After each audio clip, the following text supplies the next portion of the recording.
দাহাবি রহিমাহুল্লাহ তার বিখ্যাত কিতাব তারিখুল ইসলাম ওয়া ওয়াফায়াতুল মাশাহিরি ওয়াল আ'লাম 34 খণ্ডের কিতাব, ওই কিতাবের মধ্যে নিয়ে আসছে কানা আলী রাদিয়াল্লাহু তাআলা আনহু ইদা খারাজা মিনাল বাব, হযরত আলী রাদিয়াল্লাহু তাআলা আনহু যখন ফজরের নামাজ পড়ার জন্য ঘর থেকে বের হইতেন, নাদায়া আইয়ুহান নাস, তিনি ফজর পড়ার জন্য ঘর থেকে বের হয়ে মানুষকে ডাকতেন, হে লোক সকল, আসসালাত আসসালাত, ফজরের সময় কিন্তু চলে যায়, ফজরের সময় কিন্তু চলে যায়। কি বুঝলেন? নবীজির সাহাবীর জীবনীতেও ফজরের গুরুত্ব ছিল না, ছিল না বলেন? দৃষ্টান্ত নম্বর 2, রাসূলুল্লাহ সাল্লাল্লাহু আলাইহি ওয়াসাল্লামের বিখ্যাত এক সাহাবী ছিলেন, নাম তার হারেসা। বলেন তো কি নাম? হারেসা। অনেক দামি সাহাবী। ওনার মেয়ের নাম ছিল উম্মে হিশাম। ওনার মেয়ে পৃথিবীর ইতিহাসে একজন মহিলা যে রান্নাঘরে খাবার পাকাইতে পাকাইতে নবীজির জবান থেকে, নবীজি ফজরের নামাজে, নবীজি জুমার নামাজে এক সূরা তেলাওয়াত করছে, সূরাতুল কফ, হিফজুল কোরআনের 26 নম্বর পারার 17 নম্বর পৃষ্ঠায় যে সূরাটা শুরু, ওই সূরা নবীজি ফজরের নামাজে তেলাওয়াত করছে। আর ওনার মেয়ে খাবার পাকাইতেছে, নবীজির তেলাওয়াত মিম্বর থেকে একবার শুনছে, পুরা সূরা মুখস্থ করে ফেলছে। সুবহানাল্লাহ। মুসলিম শরীফের বর্ণনা। وعن أم هشام قالت لقد كان تنبرنا وتنبر رسول الله صلى الله عليه وسلم سنة أو بعض سنة। হযরত উম্মে হিশাম বলে 1 বছর কিংবা 1.5 বছর, দীর্ঘ 1.5 বছর আমাদের ঘরের চোলা আর নবীজির ঘরের চোলা ছিল এক চোলা। এর মানে আমাদের ঘরের খাবার আর নবীজির ঘরের খাবার একটা চোলাতেই পাকানো হতো। আপনি প্রশ্ন করবেন, নবীজির ঘরের চোলা আর তাদের চোলা এক হলো কিভাবে? এটা প্রশ্ন মনে মনে আসবে। নবীজির ঘরের চোলা আর তাদের ঘরের চোলা এক হলো কিভাবে? এই প্রশ্নের জবাবে পৃথিবী বিখ্যাত আলেম আল্লামা শামসুদ্দিন মুহাম্মদ ইবনে আহমদ উসমান আদ-দাহাবি তার বিখ্যাত কিতাব সিয়ার আ'লামিন নুবালার মধ্যে নিয়ে এসেছেন, রাসূলুল্লাহ সাল্লাল্লাহু আলাইহি ওয়াসাল্লাম মদিনাতে আসার পর যখনই নবীজি বিবাহ করে, এই মহিলার বাপ হযরত হারেসা, তিনি তার একটা ঘর নবীকে হাদিয়া দিয়ে দেন। নবীজি আরেক বিবাহ করছে তো তিনি আরেকটা ঘর হাদিয়া দিয়ে দিয়েছে। নবী আরেক বিবাহ করছে, তিনি তার আরেক ঘর দিয়ে দিছে। সুবহানাল্লাহ বলবেন না? একটু চিন্তা করেন তো, এটা কি মামুলি বিষয় মনে করছেন? নিজের অনেকগুলো ঘর নবীকে একদম হাদিয়া দিয়ে দিছে। এটা আল্লাহ নবী আপনার জন্য হাদিয়া, আমার কোনো ইয়া নাই, আপনারই দিয়ে দিছে। নবীজির বিবিরা আসছে, এবার ওনার মেয়ে চিন্তা করলো, নবীর বিবিরা হলো আমাদের আম্মা জান, ওনারা আমাদের ঘরে আইসা ওনাদের খাবার পাক করবে, এটা আমি সহ্য করতে পারবো না। নবীর খাবারগুলো ওনার মেয়ে নিজেই নিজের চোলাতে পাকাইতেন। সুবহানাল্লাহ। ওই খাবার পাকাইতে গিয়ে নবীজি মসজিদে নববীতে তেলাওয়াত করতেন আর তিনি খাবার পাকাইতেন। তিনি বলেন, আমি শুধুই মাত্র সূরাতুল কফটা নবীজির তেলাওয়াত শুনে মুখস্থ করে ফেলছি। এই মহিলা সাহাবীর বাবার নাম ছিল হযরত হারেসা। তিনি জিন্দেগীর শেষ জীবনে অন্ধ হয়ে গেছিলেন, চোখে কিছু দেখতেন না। বয়সের ভারে আল্লামা ইমাম ইবনুল কাইয়্যিম রাহিমাহুল্লাহ তার বিখ্যাত কিতাব তুহফাতুল মাওলুদ বিআহকামিল মাওলুদ, ওই কিতাবের মধ্যে লেখেন, 40-এর পর মানুষ ধীরে ধীরে দুর্বল হতে থাকে। 40 বছর অতিবাহিত হওয়ার পর মানুষ দুর্বল হতে থাকে। এই মানুষটা আর কখনো সবল হতে পারে না। দিন যত যাবে দুর্বলতা তাকে চতুর্দিক থেকে ঘাস করবে, তাকে মিসমার করে দিবে, তাকে ধ্বংস করে দিবে।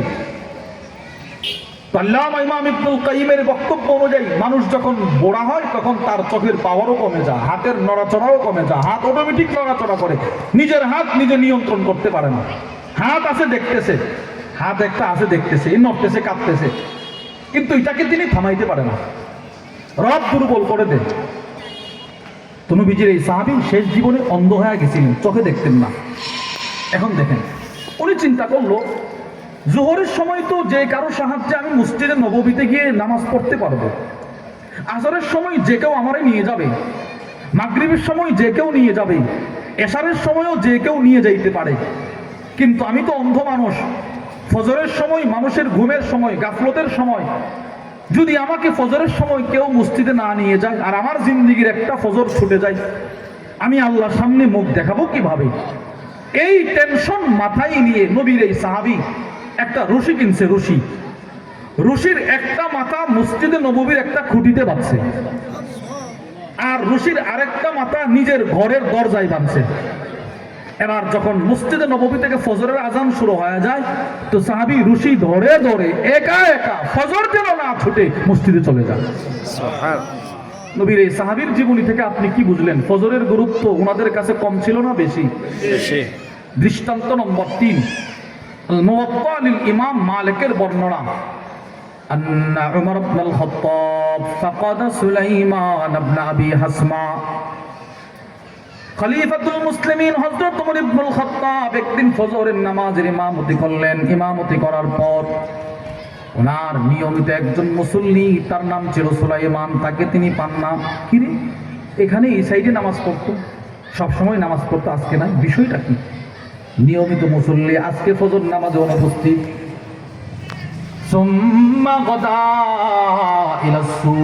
হযরত ওমর এই লোকের তালাশ করার জন্য তার বাড়ি পর্যন্ত চলে গেলেন। ফজর তো মিস করার কথা না, ফজর পড়ল না কেন? ওমর তার বাড়িতে গেলেন।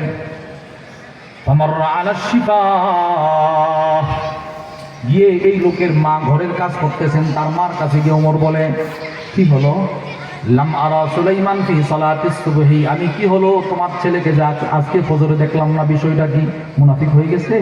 তোমার ছেলে কি মুনাফিক হয়েছে? না না, তোমার ছেলেকে আজকে ফজরে দেখলাম না, বিষয়টা কি?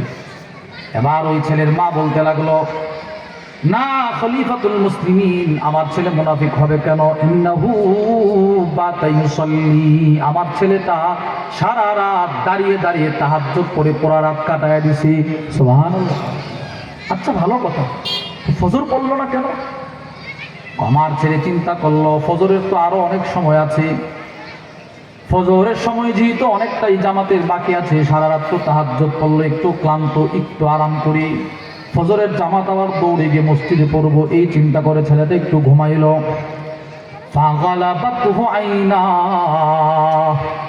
আমার ছেলেটা ঘুমানোর সাথে সাথে তার দু চোখে এমন ভাবে ঘুম চলে আসছে, কোন ফাঁক দিয়ে সূর্য উঠে গেল সে বলতে পারে না।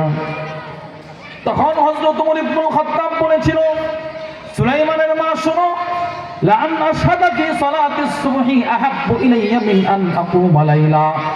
সারা রাত দাঁড়িয়ে তাহাজ্জুদ নামাজ পড়ার চাইতে ফজরের নামাজ জামাতের সাথে পড়ার গুরুত্ব ইসলামে অনেক বেশি। সুবহানাল্লাহ।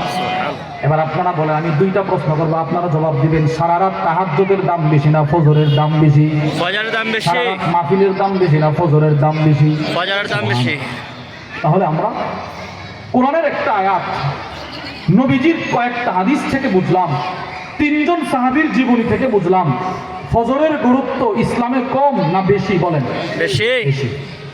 এবার আসেন, নিয়ত করেন আমি ফজর ছাড়বো না, বলেন ইনশাআল্লাহ। ইনশাআল্লাহ। আপনি শুনলে আশ্চর্য হবেন, প্রত্যেক ইংরেজি মাসের শেষ শনিবার সুধন্যপুর কুমিল্লা আমাদের হযরত ওয়ালা আরিফ বিল্লাহ হাকিমুন নফস আল্লামা মুফতি মুশতাকুন নবী কাসিম হাফিজাহুল্লাহ এখানে ইসলামী মজলিস হয়।